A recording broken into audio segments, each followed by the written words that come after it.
Hello everyone, আসসালামু আলাইকুম। সবাই কেমন আছেন? আশা করি ভালো আছেন। আমরা অনেক ভালো আছি। আজ আমরা এসেছি বাংলাদেশের গৌরব জাতীয় জাদুঘরে। ইতিহাস, ঐতিহ্য আর সংস্কৃতির এক অসাধারণ ভাণ্ডার এই জাদুঘর। তো আমরা প্রবেশ করতেই দেখা গেল একটি ইলিশ মাছের ভাস্কর্য। ইলিশ মাছ আমাদের জাতীয় মাছ। তো আমরা এখানে দাঁড়িয়ে একটু ছবি নিচ্ছিলাম। বাচ্চারা দেখে অনেক অবাক হচ্ছিল। তারপরে আমরা ভিতরে চলে আসলাম। এখানে প্রবেশ করে চোখে পড়ল প্রাচীন শিল্পকলা, প্রত্নতাত্ত্বিক নিদর্শন আর বাঙালির স্বাধীনতা সংগ্রামের জীবন্ত দলিল। গ্রামীণ বাংলা কেমন ছিল, তারপর পাহাড়িদের জীবনযাত্রা কেমন ছিল, খুব সুন্দরভাবে ফুটিয়ে তোলা হয়েছে। এরপরে আমরা গেলাম হচ্ছে সুন্দরবন যে এরিয়াটাতে ছিল সেখানে। ভেতরে অনেক কিছুই সাজানো ছিল, যেমন রয়্যাল বেঙ্গল টাইগার, হরিণ, মানে সুন্দরবনে যা যা থাকে এগুলোকেই ফুটিয়ে তোলা হয়েছে। বাচ্চারা দেখে খুবই আনন্দ পাচ্ছিল।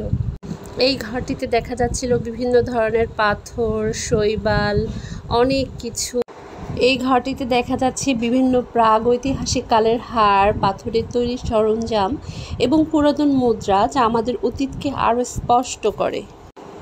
এরপরে বাচ্চারা এখানে বসে গেল ছবি তোলার জন্য। এরপরে আমরা দেখলাম কিছু গাছ এবং রাবারের গাছ। দেখুন কিভাবে রাবার তৈরি হয়, কয়লা, বিভিন্ন ধরনের ফল, কি ফল, গাছগুলো কেমন, এই যে শাপলা ফুল আমাদের জাতীয় ফুল, আরও বিভিন্ন ধরনের অনেক ধরনের নাম না জানা ফুল যেগুলো আমরা চিনতামও না, সেই ধরনের ফুল। এরপর হচ্ছে মৌমাছির চাক, এটা হচ্ছে তিমি মাছ, আর এটা হচ্ছে অনেক বড় একটি অজগর সাপ। কী সাপ, দেখতে কেমন হয়, অনেক ধরনের জিনিস বাচ্চারা দেখছিল। বাচ্চারা তো বারবার এটা ওটা স্পর্শ করতে চাইছিল, আর এটা বলছিল এটা আমি ছুঁই, ওটা ছুঁই, বারবার প্রশ্ন করছিল এটা কি ওটা কি। ওরা খুবই মজা পাচ্ছিল। জাদুঘরের পরিবেশে শিশুসুলভ কৌতূহল যেন সব কিছুকে আরও প্রাণবন্ত করে তোলে। আরেকটু ঘুরে দেখা যাক। এবার আমরা এসেছি বানরের কাছে। বানর দেখে আমার মেয়েরা যে কি খুশি হচ্ছিল, হাতে তালি দিচ্ছিল, খুব মজা পাচ্ছিল। আর ওরা ভাবছিল এটা সত্যি। আর এটা একটি নীল তিমির কঙ্কাল। হাতি দেখেও খুব খুশি হচ্ছিল, ভয় পাচ্ছিল হাতি দেখে। সামনে আগাতে আগাতে চোখে পড়ল প্রাচীন সভ্যতার নিদর্শন, হাড়, মাটি ও পাথরে তৈরি সরঞ্জাম। প্রতিটি জিনিস যেন হাজার বছরের পুরনো এক গল্প।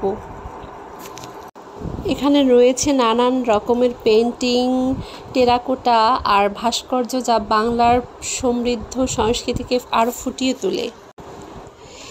দেওয়ালে দেওয়ালে ঝুলছে মনোমুগ্ধকর ছবি। প্রতিটি ছবি যেন আলাদা করে কথা বলে।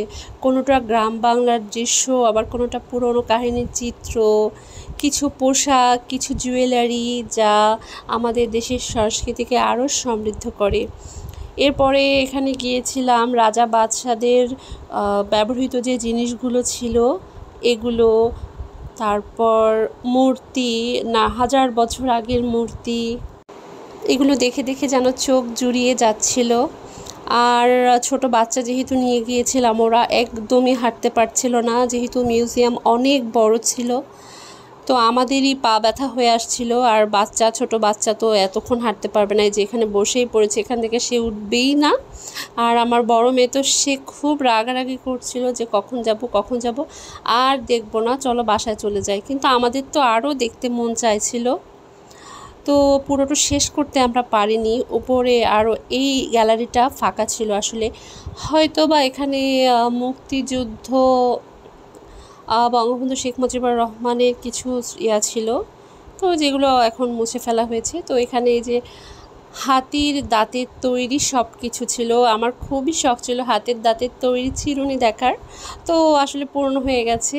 তো এখানে ছিল হচ্ছে যে রাজা বাদশারা যেটা পরে যুদ্ধ করতো আগে, সম্রাট শাহজাহান, আকবর, এরা কীভাবে কী পরে যুদ্ধ করতো, যে সৈন্যরা, সেগুলো। এই যে খাট, একটি রাজকীয় খাট। বাচ্চারা আর হাঁটতে চাচ্ছিল না, তাই বাধ্য হয়ে আমরা বের হয়ে আসছি। তো আজকের ভ্রমণ এই পর্যন্তই। ভ্রমণ শেষে মাথায় অনেক স্মৃতি। আর মুখে ছোট্ট একটা হাসি। ধন্যবাদ আমাদের সঙ্গে ঘুরে দেখার জন্য। আবার দেখা হবে অন্য কোনো গল্পে, অন্য কোনো দিনে। তো আজ এ পর্যন্তই। আপনারা সবাই অনেক ভালো থাকবেন এবং আমাদের জন্য দোয়া করবেন। তো এই যে লাস্টে আমরা ব্যাগ এখানে জমা দিতে হয়, কিছু নেওয়া যায় না, তো এটা নিয়ে আমরা একটু খাওয়া দাওয়া করলাম। এরপরে আমরা বাড়ির উদ্দেশ্যে রওনা দিলাম। খুবই জ্যাম ছিল সেই দিন। আল্লাহ হাফেজ।